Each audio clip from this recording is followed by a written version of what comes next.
How to choose the real you.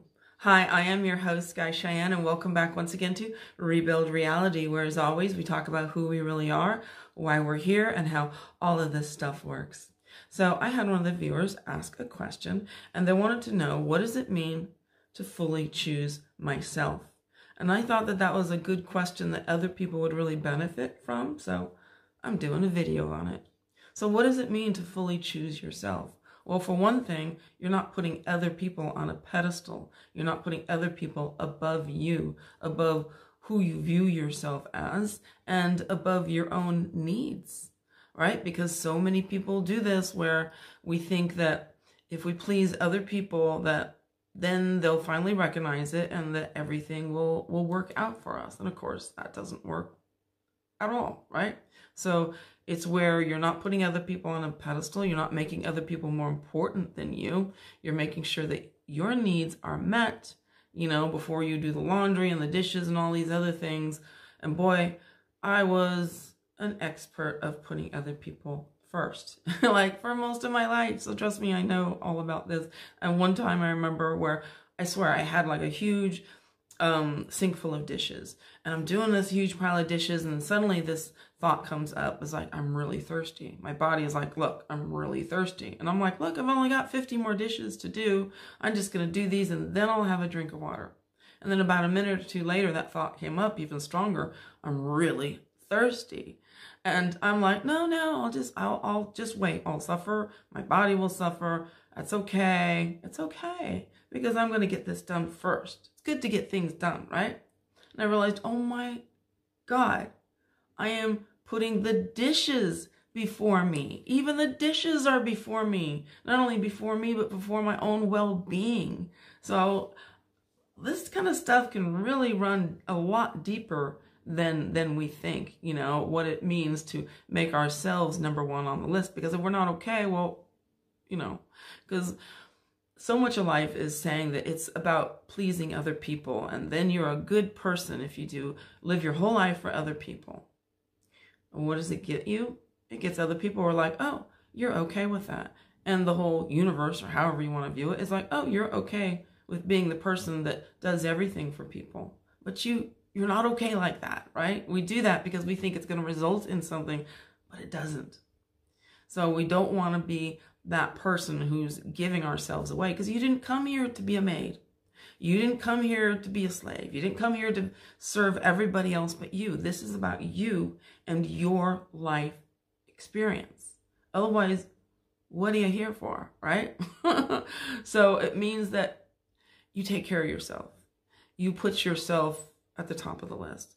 It means you don't do things that hurt you, that cause you to suffer, right? Whether that's doing things for other people that aren't good for you, or that are harming you in some way, and you know that it's harming you, and you know things aren't equal, things aren't fair. It's like, no, right? So having self-respect for you, self-love for you, right?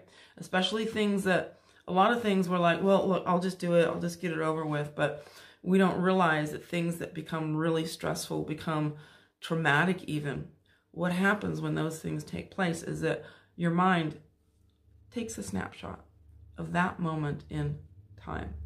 And from then on, it compares everything in your life, because it's like, oh, remember that time? Oh, remember that time? Maybe this relationship's like that one. Maybe this job's like that one. Maybe this life situation is like that one. And it will constantly, the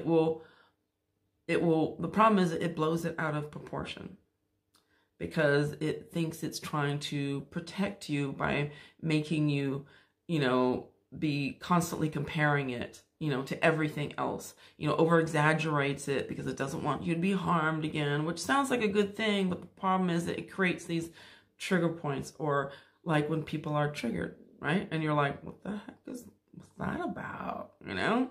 And like those times are when someone responds way out of what they normally would, what is unusual behavior for them, or just what's generally inappropriate, you know, even for someone that you've just met. You're like, whoa, what's going on there? You know, things that are like, well, that's what's going on there. Those little snapshots in our head when something else comes in and resembles it, it's just that, right? So it means fully choosing yourself. means protecting yourself. And not only, of course, in the people and situations you associate yourself, or the situation, things that you put yourself into, but even more than that. And I mean, perhaps even 1,000,000 times more than that.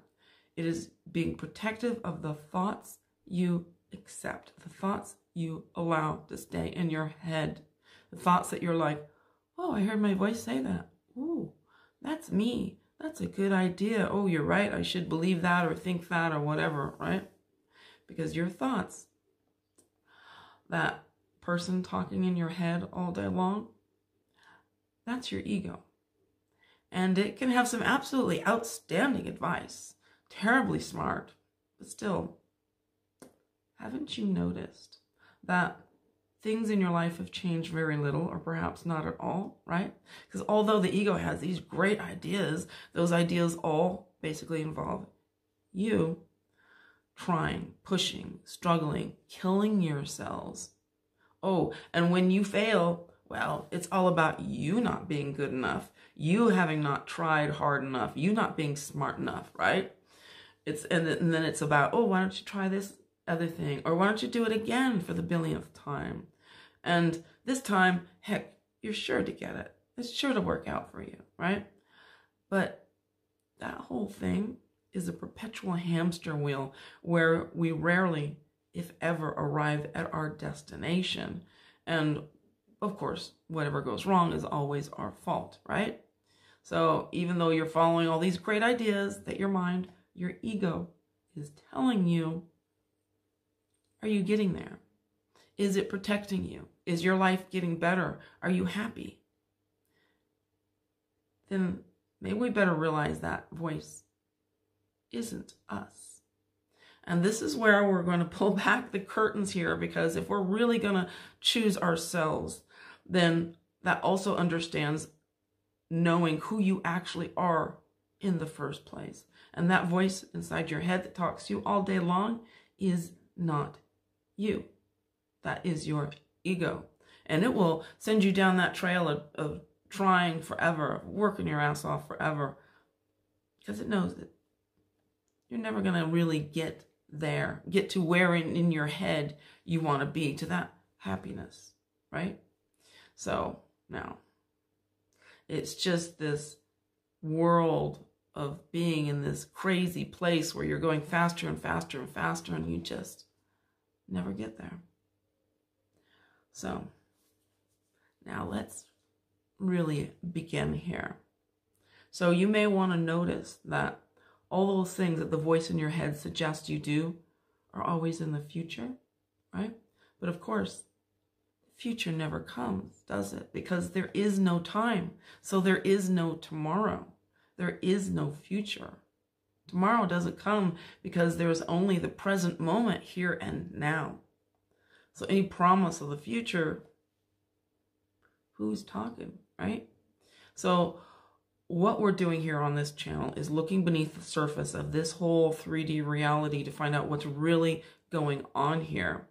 So what is this all about? What is really going on here? Well, now there have been a lot of studies over the years, decades, centuries in the fields of psychology, science, and quantum physics for a long time now. And even at this point, the Royal Society of England, which is the oldest continuous group of scientists, that have always stuck to the Darwinian theory of reality, have now come to the conclusion that its members are literally insisting at this point that the ideology of Darwinism be trashed, where it is matter comes first, and then it is created by then it creates consciousness. So matter, then consciousness, not the other way around, because the reason they want to get rid of that is because it's clearly not true. Data, testing, decade after decade after decade have proven that there is an intelligence behind the Big Bang, behind the whole creation of the universe, behind us, that before matter was, it was. Now, of course, there hasn't been a big, public announcement of what exactly that larger intelligence is, but I think most of us know what it is. And certainly spirituality is known for ages what that is. And science is all about catching up to what spirituality has been talking about for thousands of years. Finally going, oh my God, what do you know? They were right, right? So it is, we are consciousness. We are the consciousness that makes matter, because of course it is consciousness that makes matter. Something Max Planck, the inventor, the father of quantum physics, totally understood. And many other quantum scientists and other scientists totally get that, right? Because when you're studying it, it becomes obvious, right? So now I can say that. I can say you are consciousness, you're conscious awareness, but it's not going to change most people's daily lives, right? But when you study psychology, when you study science and quantum physics together, it is exceedingly clear to anyone who looks at it that our senses do not see reality. This is the other part of it, right? Your eyes do not see reality. Your ears do not hear reality. Not one little bit. Because what's happening here is that your conscious mind is processing about 100 bits of information per second. But your subconscious mind is processing 400 billion of bits of information per second. So why is it that your subconscious mind is not telling your conscious mind about nearly 400 billion, times more information, that things that are going on, things that are happening right here, right now? Why isn't it telling you about them? Why is it giving you a little drop? Because it's filtering everything through your belief system. All the things that you believe, all the things that match your current life story, your current belief about yourself and who you are, that's what you're getting. That little drop. And this has been shown over and over again, that our senses are not picking up reality, that things can be in plain sight, but our mind is literally editing them out. I mean, there was this one study where they were like, okay, everyone get in a circle and pass this ball around, kind of toss it to each other. So they're doing that. Then they had a guy in a big gorilla suit come in the middle of it, beat his chest for a few minutes, and then walk out. You know how many people saw the gorilla? Not many, not many. Most of them never saw the gorilla. Even though they were shown footage, it's like, oh my God, it was there. They were like, what gorilla? What are you talking about? What? I didn't see a gorilla. A man in a gorilla suit. Our minds are literally editing out the true reality. So when we begin to understand that, then we start to get it, right? And I'm going to be going in a lot deeper into this in upcoming videos, because until you can understand that you are literally in a virtual reality programmed by your own belief system, you'll never be in control of this reality. So I will be proving this to me, because trust me, even though I knew in my life that things like this world does not make sense to me at all, right? I had to find out. I had to prove it to myself first. And because now I know these things, I understand them, I finally, oh my God, penny drops, you get it. Now I can try and hold the bicycle seat for other people and help you guys to get it too, to get you out of here. But this is what I mean when I say all of this, that our senses are editing out reality, because all these things that we are trying to manifest and stuff, right? They are there. They are there. The only ones that are editing them out is us and our belief systems.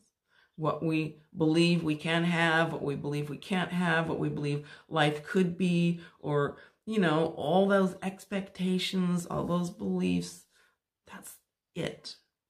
And there's no one in charge of changing those things but ourselves.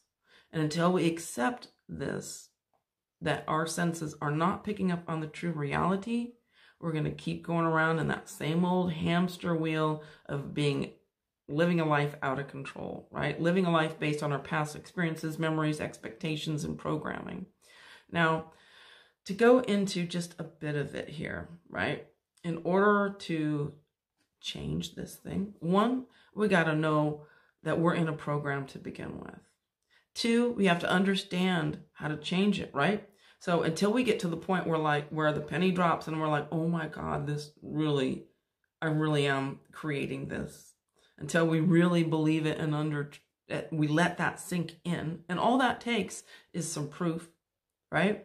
So until then, well, how do we do it? Through repetition, through determination, through not taking no for an answer.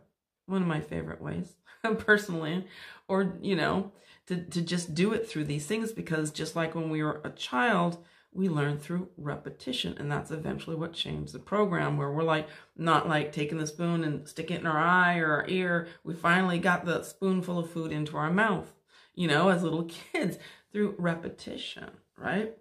Of course, that time between the new version of you or your new life does get faster and faster the more you get this and accept it, that your senses aren't picking up on reality, that we have to get past that point, So, but until then, it is repetition. Things like hypnosis, things like meditation, things like EFT, living in the end, and all of these things really help, And I mean several times a day, because it needs to be your dominant thought. Now, the first time I ever did this, I mentioned it before, but I'm going to mention it again because I think it really helps to prove kind of a time frame, because we're always like, how much, how long, what, where, when, So the first time I ever did this, it took me about 2 weeks, but this was when I knew nothing.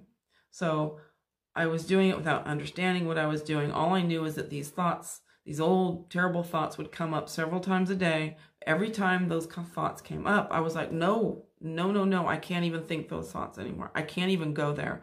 I'm in a wonderful place and I'm going to be happy now. And it took me, like I said, about 2 weeks, maybe 2.5 weeks at the most, of just doing that. No, state akin to sleep, where I'm going into that state before I go to sleep and making up this whole imaginary scene. No other billion times repeating it kind of thing, or writing out affirmations. None of it. Just when it came up, I said no. When the mind came up and said, in your face, I'm like, no, that's not what I'm going to accept. I'm going to be happy. Screw that, And it took me that long, and it did it. And I literally woke up one morning completely happy. All the other things were gone because it changed, because I wouldn't take no for an answer. And I didn't do any of the fancy things and all the other things that, people are on about. It's so for me, that was the first place where I got my proof. I'm like, and I didn't realize it for years later, right? I'm like, oh my God, I did it. I already did it.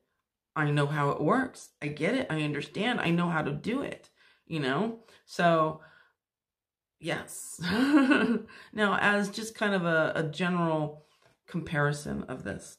So affirmations, while we're just walking around with our eyes open, they're about 10% effective on the subconscious mind. Affirmations with eyes closed, 50% impact on the programming of the conscious mind. Affirmations with eyes closed, relaxed, and emotions, nearly 100% effective. In fact, I've spoken about this before, but I know most people aren't going to watch all of my videos, where there was an experiment done where these people came in and meditated on a piece of DNA to try and change it, right? Well, they did. And what happened? Nothing. But then they did it again with emotion, and immediately the piece of DNA began to change. So emotion are like jet fuel. You can put emotion behind your little scenarios and stuff, where you're just in this, because you would feel that way if you did get what you want. Well, that's putting some jet fuel on your affirmation, on your desire to create that reality for you. So knowing who you are, what's going on here has a lot to do with understanding how to take care of yourself and what all of these things mean. So I hope that helps. I, of course, am your host, Sky Cheyenne. Thank you once again for being here on Rebuild Reality. Thank you for watching. Thank you for liking, subscribing, for sharing, and all that. And I'm going to see you here next time.